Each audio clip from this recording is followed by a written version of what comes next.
What's up, everybody? It's Kamakazi here today. Today we're going to be looking into the War Robots 5th anniversary update notes. So basically, if you guys are new here, I just go through the War Robots website and look at their update notes and then tell you what I think about it, whether it's good, bad, and the ugly sometimes. And I tell you maybe what they missed, what they did good.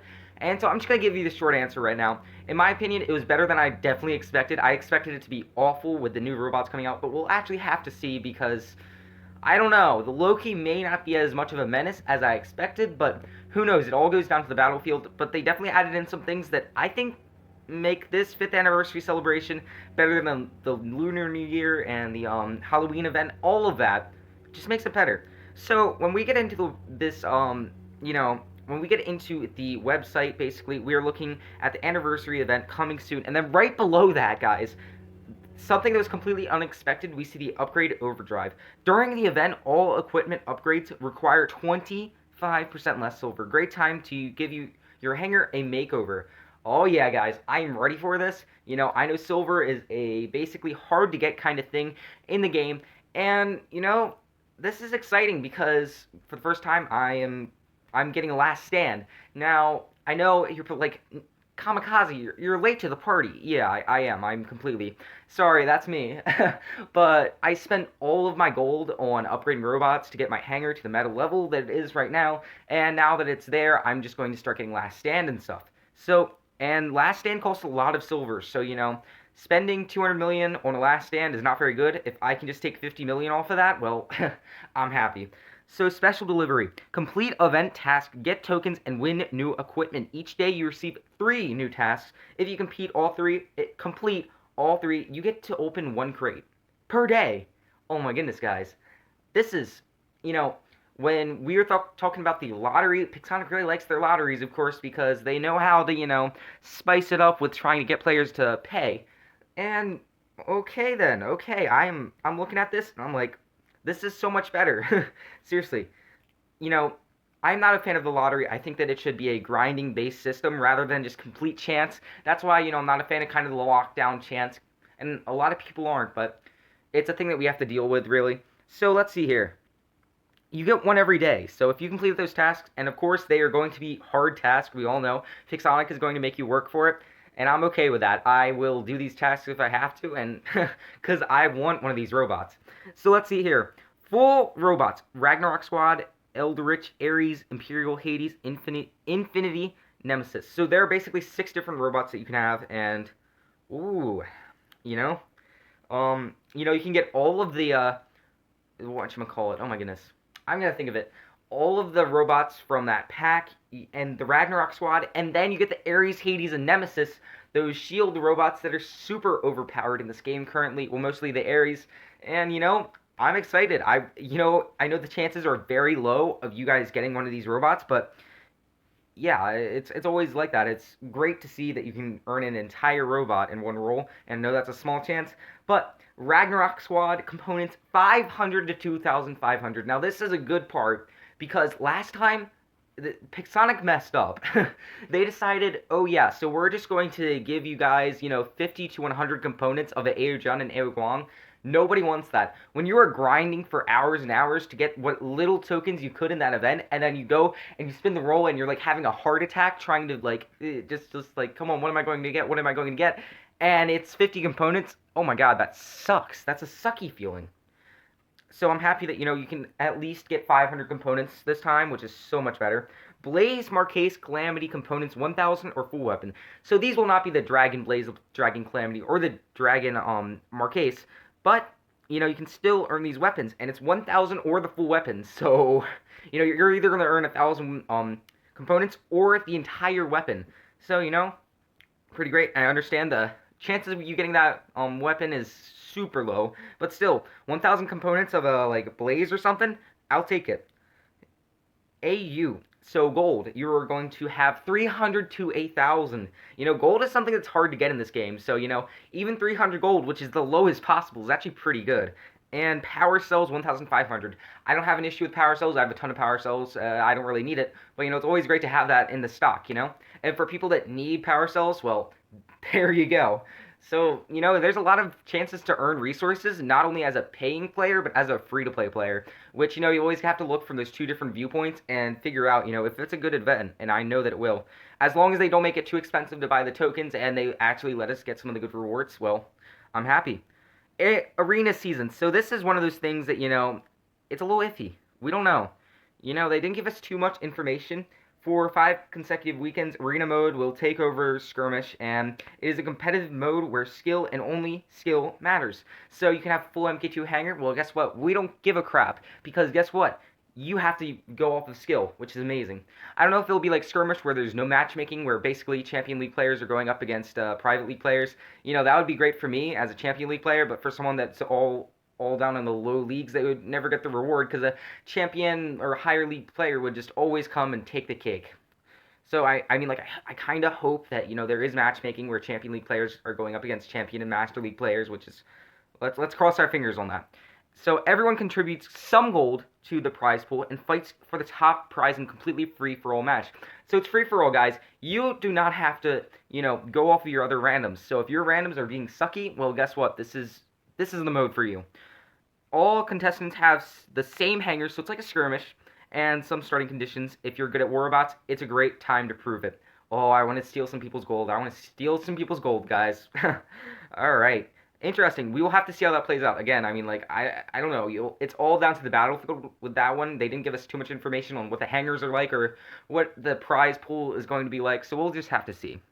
Special editions, Ares and Hades. So, Pixonic, they got their cash cows right there. Ares and Hades, they are going to milk that as much as they can because, if that means pumping out skins so that the top league players buy them, so be it. Honestly, the Ares and Hades skins look awesome, and it brings on a new era of the skins. So, when you're looking at the cosmetic upgrades and stuff, where you can change the look of it, well, now you're actually changing how the robot the curves to the robot, which is super cool, in my opinion. And I can't wait to see more of that coming out, because a skin like that is cool, is very cool. We're seeing new eras of this coming in, First we saw the Dragon Calamity and Blaze and, whatchamacallit, Marquise, and now we are seeing these actual robots being able to have these skins. Pretty cool. Alright. That's the video right there. Weapons, Blaze, Marquise, and Calamity. Original non-dragon versions of these weapons will be available in special delivery crates during the event. Okay. I'm confused by what they mean by special delivery crates. Does that mean, your daily kind of rewards where you go into the game and you get your 500,000 silver or whatever? Because if that is, that'd be pretty cool. Or are they talking about the lottery? Or are they talking about, the black market?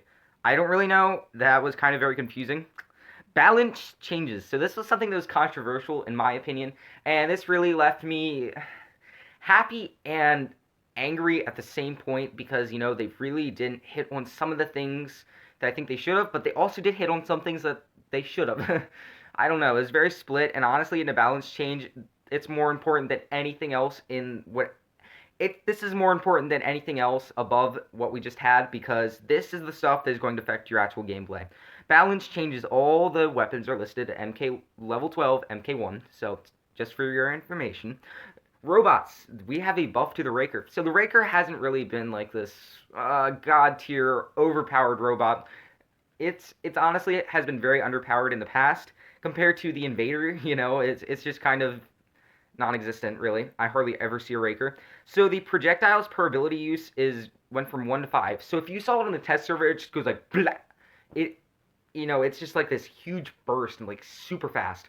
And the damage per projectile has been turned up to 3,050, and now you have 5 of them. So you have the potential to per hit do like 15,000 damage, and that's at MK1. So yeah. That's pretty great. That's a decent amount of damage, which will definitely increase its firepower, which I'm happy to see. And also, you have those 3 charges in there, so you could do 45,000 damage alone in this, in the ability, not even including its weapon slots. So, I don't think that was actually a very fair thing that I think that they did. It doesn't make the Raker overpowered, but we'll have to see how powerful. Does it become kind of meta level at this point? We don't know. Mercury cooldown. So the Mercury has been decently powerful. I don't think after the Ares and Aogen kind of came out, yeah, it's still very powerful, but it's not meta level. But yet they nerf it, and I think it will give it's the Inquisitor's time to shine, guys. I have an Inquisitor. I haven't leveled it. I also have a Mercury. Honestly, the Inquisitor just doesn't perform as well as the Mercury does. So just as a comparison for you guys, I think now the Inquisitor will definitely just do better. Both of them will kind of like be equally powerful, which is great. Nerf to the Invader. So this was an interesting one, and I think that this will come down to the battlefield. They, yeah, I don't know. It's like this is an interesting update. I don't know if it will make it semi overpowered, semi make it in the meta, or completely take it out. Who knows? So the ability cooldown got turned to 16 seconds, which is 3 seconds more. So that suppression is going to be a lot longer, and it's going to I don't know. It's going to take a lot longer for that to reload. So that may be an issue. Honestly, with the Invader, it was like you were locking it down with some of my lockdown weapons, and then bam, it'll just jump again just a little bit later, which was really annoying. So now, it'll take a lot, oh, not a lot, but a little bit longer to reload, which I'm happy about. And its durability got reduced very slightly, 20,000, which I think is fair. I think it's fair. If we are getting the ability cooldown and that's fair. And then it got a speed of 4 kilometers up. I always love when robots get speed boost because it just makes the game more fun. The faster the robots are, the more intense, the more skill it requires. It's just better. It makes the game more intense and more fun. So I'm happy to see that again, speed boost. Now the buff to the Blitz. This is whoa, whoa, yeah. I don't know. It's got a lot of buffs to it, and it just, to me, it sticks out that it might be a little bit too overpowered. So the movement speed at its base is 45 kilometers per hour, and now it's boosted up to 55. So that's 10 kilometers more, and that's a lot. That is a lot. They really have to be like, they have to understand that 10 kilometers is a lot faster. So they have to understand that, this could make this robot way too fast, including its Aegis shield gets even more durability, and its damage per projectile is increased, which isn't that big of a deal, and then its durability is increased by 15,000. So, the thing is that this robot in its ability is basically what makes it powerful, and the ability takes a long time to reload. So I don't know. Again, this robot will come down to the battlefield, whether it becomes OP or not. Who knows? We'll have to see. Buff to the Nemesis. So this is interesting. This is where I have my issues. Durability has been turned to 170,000 to 180,000, and the damage taken is now 50%. I honestly, the Nemesis to me seemed a little bit underpowered. The Hades seemed just right, but they actually boosted it slightly, very slightly in terms of its weapon. I have a Hades. It's very powerful, very destructive. I think it's balanced. But the problem is, you're probably thinking, where's the, right after that, where's the Ares nerf? It's nowhere, because Pixonic, on whatever drugs they are, decided that, nerfing a Ares isn't needed. Well, guess what? The Ares is very overpowered and needs to be nerfed, so, and they didn't put it anywhere, which sucks. And also the Aogen. Here is what I think, because, I'm complaining about the game, and then I'm not giving them any, ideas. When the Ares is in its ability, cut its speed in half, just when it's in the ability. When it's off of the ability, let it run wild. So basically what this does is it makes it so that the ability isn't like a kind of thing, because what people with the Ares do is they just hide behind a wall and then they come out. Now this will allow players to get inside of its shield much easily, and these Ares trains, which the rotating cycle of Ares is much less effective because they would be moving half as fast because they would all have to crawl behind a shield and a robot that is going half as fast. That's my opinion. You can still have that 8-second shield, whatever, but that half speed, when it's in its ability, would definitely make it more balanced. And the Aogen just needs, a couple of kilometers off its flying speed. I think 5 or 10 is okay because, it goes super fast, and honestly, it's annoying because you can never hide from it because it's flying above the sky. You can't really hide from it at all. If you slow it down, maybe it will be a little bit easier to counter attack. The buff to the Wayland. The Wayland, in my opinion, is just a healing region. So, So you can have a durability increase, a repair radius increase, and repair tick. It's a team play robot, and I think the Mender still outshines it a little bit. But if you have one of these on center beacon, I think it will be much more powerful. So yeah, and it's a lot of these robot boosts. It's going to come down to the battlefield. And then we have a Mender tweak. This is literally random. I don't know why. It hardly does anything. I think the repair pulse is like a little bit more now, and so it just takes 1 second extra to do the ability. Okay, I really don't care. I mean, like, it does nothing. So weapons and modules. Buff to the Wasp. The Wasp shoots faster, does more damage, and more damage over time. Yeah, I can see it. I mean, it's not a huge buff. I hope it doesn't become overpowered, because I hate long-range weapons, honestly. I hate when long-range weapons get so much damage per second. So we'll have to see. Pulsar got projectiles per second 3.7 to 4.5. Yeah, the Pulsar, I'd like to see it again because, the Pulsar, when it came out, was like this huge explosion because for the first time ever, Lockdown had been introduced with Shredder. And now seeing it really in its kind of in the light of this will definitely help him. Redeemer tweak, really, it looks like a lot, but honestly, it doesn't do anything. Like, it's just like 3 shots instead of 2. And yeah, that's pretty much it. It doesn't really do very much. I think it's like a little bit of extra damage. And yeah, that's basically it. They're slightly underwhelming, it says, in the department due to their lower pace of shooting. We have rebalanced them, focusing on exactly that, also making them slightly more powerful. Alright, this, in my opinion, I was like, what? What's going on here? The Corona, they decided to boost it to 2 shots per second, and the reload time is now down to 1 second. So basically, it shoots like Halo. Okay. Yeah, well, what about the Storm? Because now I think this thing out-damages the Storm, or it's pretty close to the Storm if it doesn't out-damage it. So, yeah, if you're going to buff the Corona like this, I would definitely buff the Storm because, well, the Storm doesn't have any of the things that the Halo does with the energy weapon. It's horizontal arc and the lockdown, and yet I think the Corona might out-damage it now, which is stupid.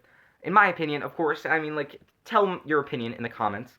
And lockdown ammo basically now gives 100% chance of lockdown for 5 seconds. Some of my clanmates were telling me, that the lockdown ammo for them wasn't working. And so maybe something's going on. Maybe it was just a glitch, or maybe they were using it wrong. I don't know. But, I don't see the lockdown ammo really becoming overpowered anytime soon, even with this buff. So, I don't know. We'll have to see. Again, comes down to Battlefield with that one. And then other changes. Holy crap, lots of buffs. So the Strider ability cooldown went down to 10 seconds, which is confusing because the Strider kind of like overpowers the Hellburner. So if you're going to buff the Strider, buff the Hellburner, which I don't think you should do either. I don't think you should buff either of those robots. I think they should stay the same. They're fine the way they are. Durability for the Leo, some of the older robots getting a buff. That's always good for that. I'm always happy about that. Galahad got an extra shield. Definitely they're boosting the tanky robots in the lower leagues, which is great. Because tanks in the lower leagues aren't exactly that powerful anymore. Ragin, shield got a little bit more. Okay, yep. Shock Train got this weird buff. I don't know. It's really confusing, but like it just gets less charges and more damage. So basically, it will just reload faster, but it'll have like less damage in its shot thing. I don't know. Shredder lockdown chance is now up to 34%. So the Shredder basically has just been kind of shadowed by its Halo counterpart, and now I think we'll finally see it shine. The ion damage is now boosted again. They are really, I don't know what's going on, but they really want this ion to be powerful. Like they have buffed the ion. I'm pretty sure this is the 3rd time, so they're like, come on, they're trying to shove it into the meta. And I don't know. A lot of the higher clan players have not adopted it. It's powerful, but it's not OP. And it's not meta level, in my opinion. And even this tiny nerf won't really do that. Buff Glory. The Glory got some extra damage. What about the Thunder, I think the Thunder should at least outdamage the Glory. And a lot of people are saying that. Even Manny has said that. And Pixonic's like, nope. Oh, geez, that was a burp. That was a burp. Sorry, guys. Excuse me. Trident. Oh my goodness. Nope, we don't want that. Trident. Splash radius 19 meters to 12 meters. No. The Tridents were so cheap to upgrade and so cheap to buy. Now they're nerfing it. It's so sad. Alexa, this is so sad. Play Despacito. Psych. I don't have Amazon Alexa. Yeah, so Tridents, I don't know. I'm not a big fan of this nerf, but They may still be, oh my goodness, they may still be meta level, so we'll just have to see. And then they nerfed to the Avenger, bullet spread increased by 5%. So yeah, the Avenger, I have Avengers, and even I have to admit this, they were pretty powerful at long range to the point where it just kind of overshadowed the Tempest because at 400 meters they were pumping away. So 5% isn't a lot, but I think that finally the Avengers will be a little bit more balanced and hopefully be more brawly. Paint jobs and special editions, these are the robots, the cosmetic changes where you can actually change like really how the robot looks, not just the color, which is awesome. And then 3 new skins. So these are the new skins. The Nemesis looks awesome. The Hellburner looks awesome. They really did it with the skins. And the Heichi, finally we see a Heichi skin. That's pretty cool. Ah, I love it. I love it. Like, there is another Heichi skin. I don't like it that much. This white skin looks super cool. But, you know, the Hades isn't exactly a Metabot, so I won't be buying it anytime soon. Eldritch, Ares, Imperial Hades, and Infinity Nemesis. First available in special delivery. Arctic Heichi and Redline Hellburner available with release. Cool, cool, cool, cool. And then we have the bug fixes. Matchmaking. Fixed an issue causing teams of 2 to 3 people squads to get matched against solo players. That was a... Oh my god, that was a bug? Oh my god, that was a bug, dude. I saw like 3 duo teams, and it was all against randoms. So it was 3 duo teams against randoms. And that was really confusing because I'm like, what's going on here? And that was just weird. So I think I have a screenshot of that, but I won't show it. Or I might, I don't know. So yeah, I didn't know that was a bug. That's cool. User interface. Added in combat interference options of meta. You can now select whether or not you want them to see your teammates' durability bars. Ooh! Ooh, I want to see that. Okay, so you can see that. Thank God. Before only Menders could see that. Now everyone can. That's honestly awesome. Weapons fix an issue with Glory, sometimes not dealing. Yeah, I saw that. Hover shouldn't get stuck. I haven't seen that. Robot's Fury doesn't get stuck. I haven't seen that either. Added sounds for repair kit and lockdown. Oh, that's cool. PC fixed several issues with Steam/game room versions. Alright. Whatever. Again, I'm not on PC. I want to get a PC so much, but, you know, they're expensive. Alright. Hope you guys like this video. You know, tell me what you think. And honestly, hit that like and subscribe because, guys, we're so close to 1,000 subscribers. Oh, yeah. Oh, yeah, we are super close. We will be there within 2 days. I guarantee it. We can do it just as long as you smash that like and subscribe. Alright, guys, have a great day, you know. You know the gist. See ya.